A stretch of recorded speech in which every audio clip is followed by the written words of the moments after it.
நீங்கள் பார்த்து கொண்டிருப்பது உங்கள் அபிமான வாலு டிவி. இவன் உங்களில் ஒருவன்.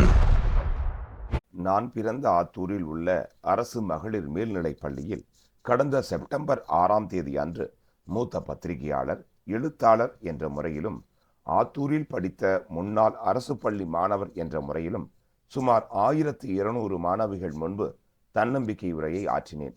மூட நம்பிக்கைகளையோ ஆன்மீக பொருட்டுகளையோ பேசவில்லை. என் வாழ்வியல் நிகழ்வுகளையும், என் வாழ்வில் அரசு பள்ளிகளும் அரசு பள்ளி ஆசிரியர்களும் ஏற்படுத்திய மாற்றங்களை பற்றி பேசி நம்பிக்கை விதைகளை ஊன்றிவிட்டு வந்தேன். அந்த விதை வருங்காலத்தில் நிச்சயம் விருட்சங்களாகும். அரசு பள்ளியில் படித்த ஆளுமைகள் என்ற முறைமையில் என்னை தேர்வு செய்து அங்கு பேச அனுப்பிய தமிழ்நாடு அரசின் பள்ளி கல்வித்துறைக்கு எனது நன்றிகள்.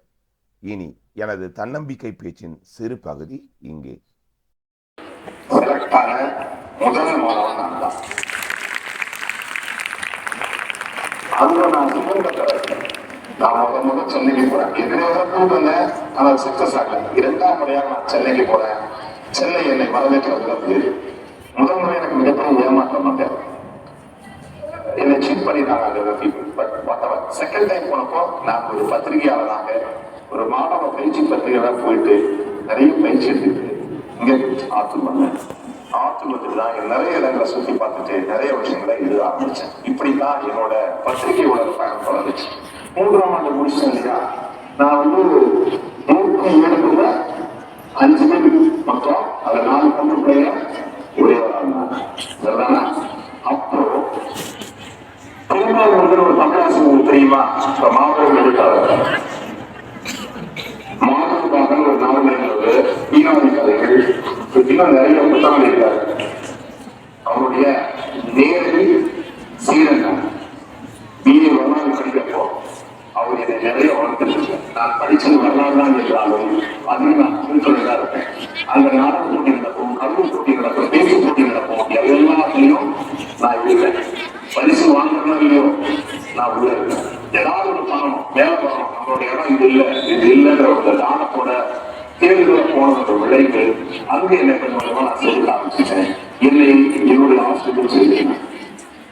அப்ப நல்ல தம்பியான ஒரு தமிழாசிரியர், அப்படி போல ஒரு தங்கமான ஒரு உதவி பேராசிரியர் நான் இப்ப வரைக்கும் நான் பார்க்கிறேன். அவருக்கு நல்ல காலமாக ரொம்ப ஜாலியா பேசுவார். தோல்ல கை போட்டு கூட்டுவார். ஃப்ரெண்டு மாதிரி பேசுவார். ஆசிரியர் பேசவே மாட்டார். சொல்லுங்க கணேசன், என்ன பண்ணிட்டு இருக்கீங்க, எப்படி போயிட்டு இருக்கு உங்க பத்திரிகையாளர் பண்ணிடலாம், இதெல்லாம் இங்க தகவல்லாம் இருக்கும் பாருங்க செய்யுங்க.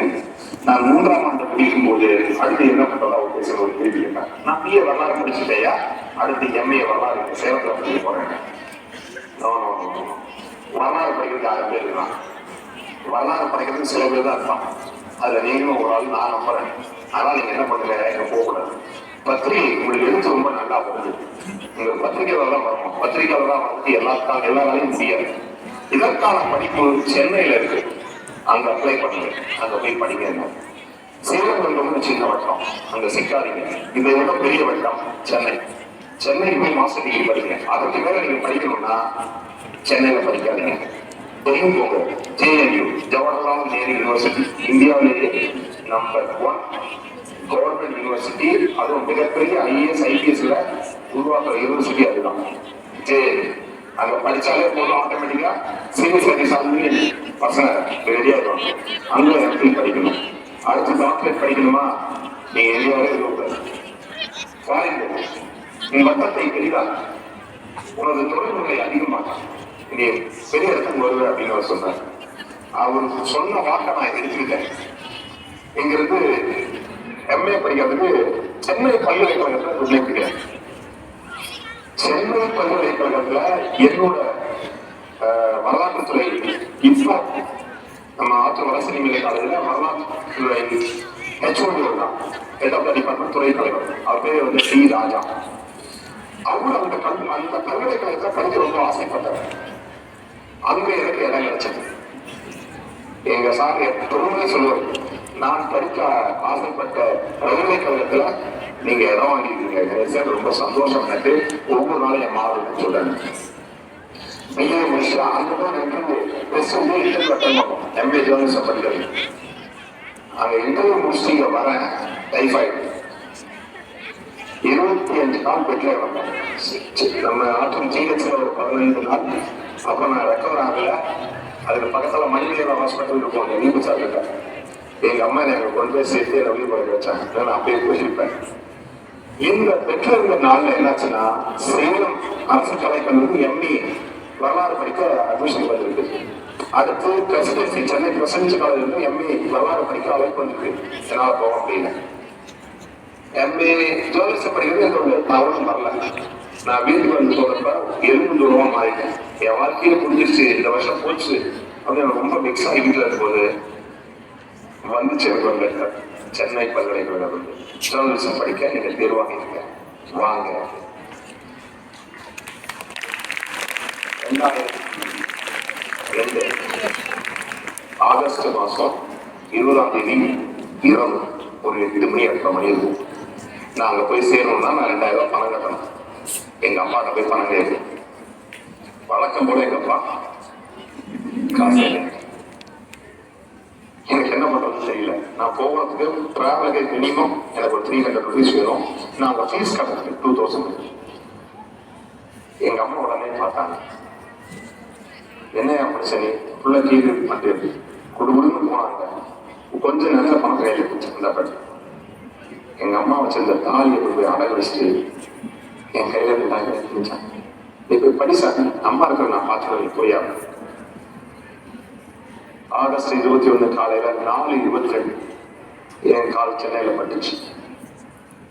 இப்போ வரைக்கும் என் கால் சென்னையில தான் இருக்கு. நான் இதுவரை 24 ஆண்டுகள் பத்திரிகையாளராக சென்னையில கால் ஊட்டி நின்று இருக்கேன்.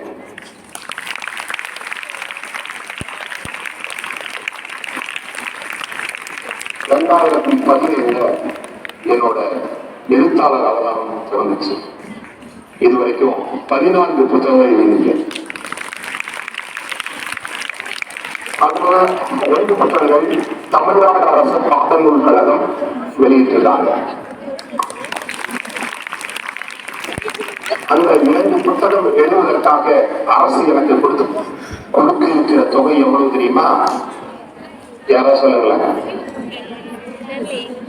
எனிபடி? 1,20,000 ரூபாய். தமிழ்நாடு அரசு என்னோட எழுத்துக்கு எவ்வளவு கொடுக்குது? 1,20,000. 2023 வாது பதிப்பகம் ஒரு பதிப்பகத்தை நான் தொடங்கினேன். 2005 நான் 2004 எம்ஏ ஜோதிஷம் படிப்பு முடிச்சிட்டேன்.